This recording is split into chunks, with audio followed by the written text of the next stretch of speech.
여러분 안녕하세요. 다음 사회 시간에는 이제 두 번째 단원의 두 번째 소단원, 법의 의미와 역할에 대해서 공부하도록 하겠습니다. 첫 번째 우리가 배운 주제는 그렇다면 법이 무엇인지 그 법의 의미에 대해서 알아보는 시간이에요. 법의 의미는 일단 처음부터 이야기를 하자면 국가가 만든 강제성이 있는 규칙입니다. 자, 여기서 중요한 부분은 강제성이에요. 강제적으로라도 꼭 지켜야 한다라는 것이죠. 즉, 강제성이 있기 때문에 사람들이 사회생활에서 지켜야 할 행동 기준입니다. 그래서 법을 안 지키면 여러분들 어떻게 되죠? 법을 지키지 않았을 때는 제재를 받게 됩니다. 그래서 여기서 제재라는 것은 규칙이나 관습을 지키지 않는 것을 제한하거나 금지하는 것이죠. 그래서 법을 어겼을 때 법적으로 어떠한 처벌을 받게 되겠죠. 물론 이 법이라는 것은 사회의 변화에 맞지 않거나 인권을 침해하는 경우에는 법을 바꾸거나 다시 만들 수도 있는데요. 교통신호 위반과 관련해서도 예전과는 다르게 바뀌고 있는 것들 있고요. 그 제2윤창호법이라고 해서 그 음주운전에 관련된 처벌이 강화된 것도 있고요. 교통사고를 줄이고자 어린이 통학버스에 카메라를 꼭 후방에 설치해야 되는 것들도 있습니다. 이 반면에 사람들이 자율적으로 지키는 것을 우리는 도덕이라고 이야기합니다. 그래서 사회의 구성원들이 양심에 비추어서 스스로 마땅히 지켜야 되는 모든 규범, 그러니까 법으로는 처벌은 받지 않지만 우리가 보통 생각했을 때 도덕적으로 이건 좀 지켜야 될 것 같은데 하는 것, 그런 것들을 우리가 도덕이라고 이야기합니다. 선생님이 몇 가지 상황을 이야기를 할 건데요. 그럼 이 상황은 법에 해당되는 것인지 아니면 도덕 부분에 해당되는 것인지 여러분들이 정리를 해서 올 수 있도록 합니다. 첫 번째는 이웃 어른을 보고 인사하지 않는 것. 이건 법일까요? 도덕일까요? 이 상황은 제재를 따로 받지 않죠. 그래서 도덕 개념에 해당되겠죠.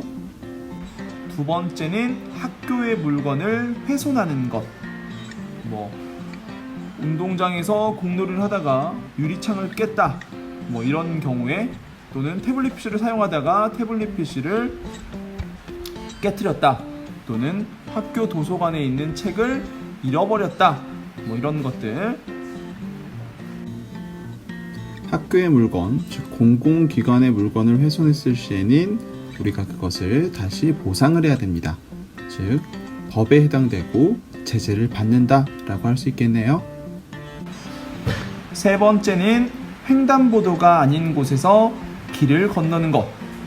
이것 또한 법에 해당되는지 도덕에 해당되는지 적어옵니다. 무단횡단을 하는 것 또한 법적으로 안 되는 거죠. 이것도 마찬가지로 제재를 받게 됩니다. 네 번째, 버스 탈 때 줄을 서지 않는 것. 버스를 탈 때 줄을 서지 않는 것을 어떻게 보면 처벌을 받지 않는다라고 이야기하는 사람도 있을 수 있는데요.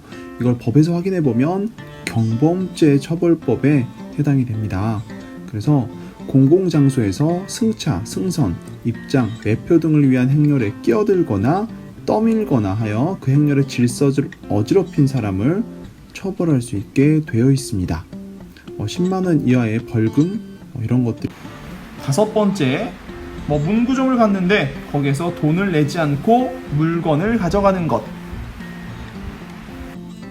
다음, 돈을 내지 않고 물건을 가져가는 것은 절도에 해당되죠. 물건 훔치는 거죠.